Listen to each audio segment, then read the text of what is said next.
আসসালামু আলাইকুম। এসএসসি 26-এর জন্য এটাই আমার লাস্ট ভিডিও। তারপর থেকে তোমাদের জন্য আমার আর কোনো ভিডিও হয়তো তোমরা পাবে না, কিন্তু তোমরা যখন এইচএসসি 28 হয়ে যাওয়া তখন আমার ভিডিও পাবে। সো আজকে শেষ ভিডিওতে সবাইকে স্বাগতম। এসএসসি 26 দেখো, তোমাদের সবচেয়ে বেশি তোমরা যে বিষয়টি নিয়ে প্যারা খাও সেটা হচ্ছে বায়োলজি। বেশিরভাগ স্টুডেন্ট থেকে একদম বায়োলজি একদম ভালো লাগে না।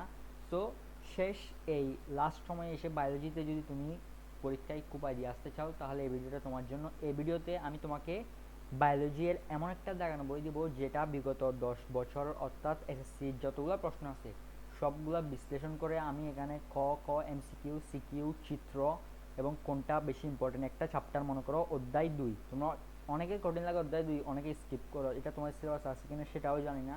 যদি তাকে মনে করো অধ্যায় 2 আমি জাস্ট এক্সাম্পল দিচ্ছি, একটা অনেক বড় চ্যাপ্টার। এখন তুমি কি পরীক্ষার আগে এই পুরো চ্যাপ্টারটা পড়তে পারবা?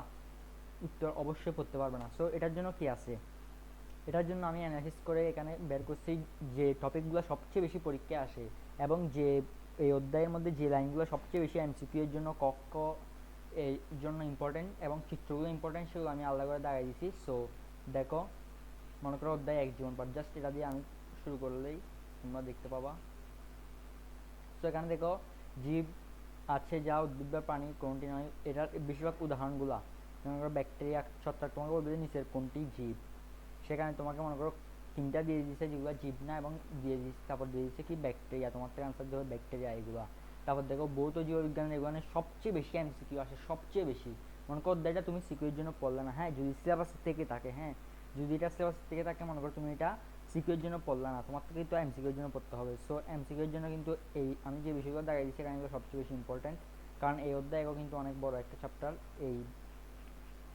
আর যদি এটা থেকে সিকিউ লেখা একদম ইজি, কয়েকটা তোমরা জিনিস যদি জাস্ট মনে রাখতে পারো একদম ইজি। সো তারপর যদি আমরা চলে যাই আরেকটা চ্যাপ্টারে, সো তোমরা দেখতে পাবে মনে করো আমি এখানে চলে যাই অধ্যায় 7। এই অধ্যায় 7টা যদি থেকে থাকে পরীক্ষায় সবচেয়ে বেশি আসে এই প্রশ্নগুলো। ব্রঙ্কাইটিস লক্ষণ, তারপর হচ্ছে প্রতিকার প্রতিরোধ তোমাকে দিয়ে দিবে প্রশ্নে। তারপর তোমার থেকে আইডেন্টিফাই করতে হবে এটা কোন রোগ, এটার প্রতিকার তোমার থেকে জিজ্ঞাসা করতে পারে। সো এই বিষয়গুলো আমি তোমাকে এখানে অনেকগুলো রোগ আছে, আমি কিন্তু সবগুলো জায়গায়নি, যেগুলো বেশি ইম্পর্টেন্ট পরীক্ষায় বেশিবার আসছে সেগুলো জায়গাইছি। সো তারপর যদি আমরা চলে যাই অস্থি, এই অস্থিতে কিন্তু সিকিউ কম আসে, কিন্তু এমসিকিউতে অনেক প্রশ্ন আসে এই অস্থি থেকে, আবার কতেও আসে। সো সেটার জন্য কিন্তু আমি জায়গায় দিচ্ছি। দেখো মনে করো মানবদেহের কঙ্কালতন্ত্রের দুটি প্রধান ভাগে ভাগ করা যায়, বহিঃকঙ্কাল অন্তঃকঙ্কাল। তোমাকে বলবে নিচের কোনটি বহিঃকঙ্কাল, নখ চুল কিংবা লোম। তারপরে এই বিষয়গুলো, তারপর দেখো এখানে এখানে তারপর তুমি আরেকটু নিচে যদি আমি তোমাকে স্টোর করে দেখাই এই বিষয়গুলোই পাবে। সো তারপর দেখো অধ্যায় 12 যেটা থেকে একদম সিকিউ লেখা ইজিও এবং এটা থেকে সিকিউ আসেও, সরি অধ্যায় 13 12। সো দেখো 13 এটা থেকে সিকিউ লেখা যদি পরীক্ষা থাকে একদম ইজি একটা চ্যাপ্টার। প্রাকৃতিক পরিবেশে উদ্ভিদ এবং প্রাণী এই দুই ধরনের জীবের সাথে জড় পদার্থের যে সম্পর্ক, এগুলো বেশিরভাগ উদাহরণ। আর তোমাকে নিচে কয়েকটা মনে করো প্রাণী বলে দিবে, বলবে যে এটার বাস্তুসংস্থানের নিচে কোনটা হবে ক্রম, এই বিষয়গুলো এমসিকিউতে আসে। সো দেখো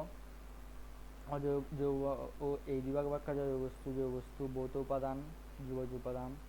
সো এই বিষয়গুলো এখানে সবচেয়ে বেশি আসে। তারপর যদি আমরা চলে একদম শেষ চ্যাপ্টার জীব প্রযুক্তি, দেখো টিস্যু কালচারে এটা থেকে কিন্তু অনেক থেকে যা এটা থেকে যদি তোমার সিলেবাসে থাকে তাহলে এটা থেকে আনসার করার চেষ্টা করবা। কারণ আমি বলি তোমরা কোন কোন চ্যাপ্টার স্কিপ করার চেষ্টা করবা। অনেকের যেগুলো কঠিন লাগে বলি আমি, অধ্যায় 10 অনেকের কঠিন লাগে, কিন্তু এটা অধ্যায় কারণ বড়, আর হচ্ছে অধ্যায় 11 অনেকের কঠিন লাগে।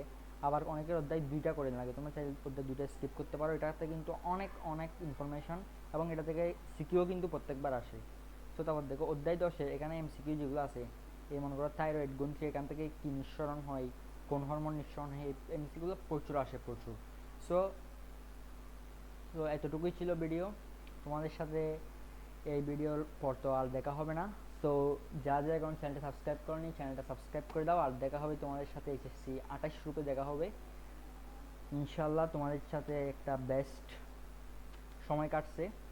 সো আমার যদি কোনো ভুল হয়ে থাকে তাহলে ক্ষমার দৃষ্টিতে দেখবে।